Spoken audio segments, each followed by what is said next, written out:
हा, या इथून जवळ असलेली आमचं बौद्ध समाजाचं एक निष्ठावंत गाव येळी म्हणून आहे, ज्याचा तालुका लोहा आहे आणि जिल्हा नांदेड आहे। आज येळीमधल्या सर्व माझ्या माता भगिनी, माझा सर्व समाज आणि नांदेड जिल्ह्यामधले सर्व प्रमुख आणि मी सुद्धा या ठिकाणी कलेक्टर साहेबाला निवेदन देण्यासाठी आलो। येळीमधल्या दिगंबर ढगे नावाच्या त्या भडव्यानं, त्या छिनालमाईच्या लेकानं बाबासाहेबाविषयी, बाबासाहेबाच्या संविधानाविषयी आणि बाबासाहेबाच्या जी जात आमची महार होती त्या महार जातीला त्यांना अपशब्द वापरले। व्हॉट्सअप, इंस्टाग्राम, फेसबुकनं सर्व महाराष्ट्रभर त्यानं व्हायरल केलं। पण त्याचं जर कॅरेक्टर जर बघितलं तर तो हमेशा त्या गावामधल्या बहुजन समाजाला मातंग असेल, त्या गावामधला मुस्लिम समाज असेल, कुठल्याही जातीचा असेल, तो गावगुंड आहे। त्याच्यावर अनेक गुन्हे दाखल आहेत आणि त्याला पोसणारे तिथले काही माजलेले पाटील लोक आहेत आणि त्याला म्हणजे सपोर्ट करणारा तो आहे की नाही, ते काही पोलीस स्टेशन बी आहेत। आणि अशा वेळेस त्याची एवढी डेअरिंग वाढली की आमच्याविषयी तो बोलण्याचा प्रयत्न बी केला आणि तेच निवेदन देण्यासाठी आज कलेक्टर ऑफिसला आम्ही आलोत। कलेक्टर साहेबांना भेटलोत, संविधानिक पद्धतीनं त्यांना निवेदन दिले। त्यांनी सुद्धा आम्हाला आश्वासन दिले की त्याच्यावर आम्ही कठोर कारवाई करू। माझं आणि SP साहेबांचं, नांदेडच्या SP साहेबांचं आमचं बोलणं झालंय, त्याच्यावर गुन्हे दाखल केले। त्याला आता सध्या अटक केलेली आहे, पण अटक केल्याच्या नंतर त्याची मस्ती जिरणार नाही हे आम्हाला माहीत आहे।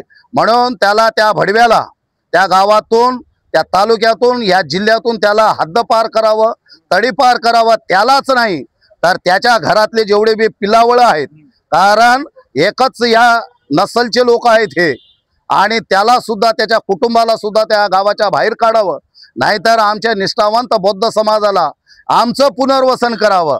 कारण अनेक वर्षापासून आमची जयंती असेल, आमचा झेंडा असेल, अण्णाभाऊ साठेची जयंती असेल, कुठलीही जयंती असेल, तर त्या ठिकाणी येणे, दारू पिणे आणि गलिच्छ भाषा आहे की नाही, बहुजन महापुरुषांविषयी बोलणे, हा त्याचा आहे की नाही धंदा झालाय।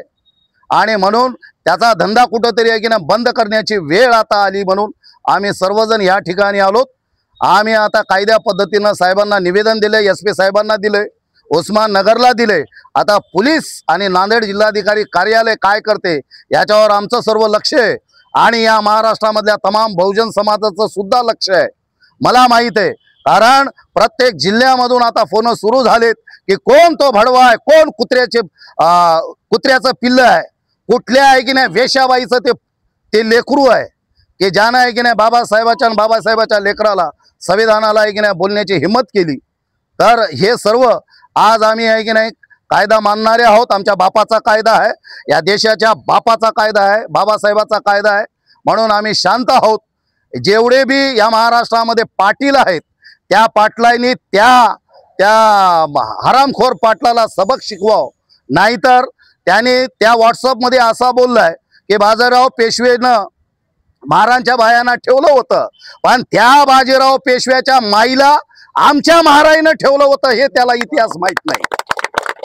आणि या इतिहासामुळं भीमा कोरेगाव घडलं, पण 500 महाराजांनी त्या 28,000 पेशव्याला आणि त्या बाजीरावला गाढवाचं तोंडामध्ये घालून त्याचे तुकडे केले हे त्याला माहित नसेल। म्हणून हे इतिहास उकरायचा प्रयत्न त्या भडव्याने करू नये। त्याच्या पाठीमागे जे बी पिलावळ हात, जे बी जात आहे, जे बी पक्ष आहे, जे बी त्याचा नेता आहे, त्याला वॉर्निंग देण्यासाठी या ठिकाणी आम्ही आलोत। आमच्या संग खेळ खेळू नका। आम्हाला महार म्हणून जर तुम्ही या ठिकाणी जागृत जर करत असाल तर लक्षात ठेवा, तेच महारा जे 500 महाराचे आम्ही पूर्वज आमचे पूर्वज होते आणि त्यांचेच आम्ही वंशज आहात। या वंशजासोबत तुम्ही आहे की नाही हुशाऱ्या करू नका, एवढी चेतावणी या ठिकाणी देण्यासाठी आम्ही आलोत। जय भीम, जय भारत, जय संविधान, जय रिपब्लिकन सेना।